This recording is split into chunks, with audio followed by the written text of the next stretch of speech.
एक basic question, लड़का भी नहीं कमाता लड़की भी नहीं कमाता, दोनों की शादी नहीं कर रहे, दोनों को खिलाता कौन है? अल्लाह छोड़कर बात करता, अल्लाह तो है ही, वो सबसे अव्वल, लेकिन दुनिया के एतबार से कौन उसका वसीला बना है, ज़रूरत बना है, कौन? वालिदैन। तो मेरा यही क्वेश्चन है, आप दोनों ही खर्चा करो, शादी कर दो, लेकिन बुराई से तो बचेंगे ना। खर्चा आप आधा दे दो, आप आधा दे दो, बुराई से तो बचेंगे। अगर ये सोच के इंशाल्लाह निकाह होंगे ना, तो आप देखिए फिर समाज में खैर और बरकत नजर आएंगी। और हमारे निकाह लेट होने से आपको पता है क्या हो रहा है? आपको पता है हमारा जो अगली नस्ल का ड्यूरेशन है बढ़ता जा रहा है।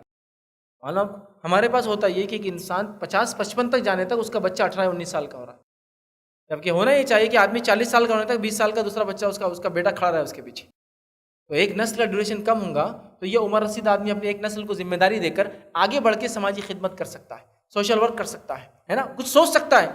वरना वो पूरी जिंदगी मेहनत कर रहा और उसके मरने पे उसका बेटा फिर उसकी जिम्मेदारी संभालने आ रहा, अपना एक्सपीरियंस भी शेयर नहीं कर पाता अपने बच्चे।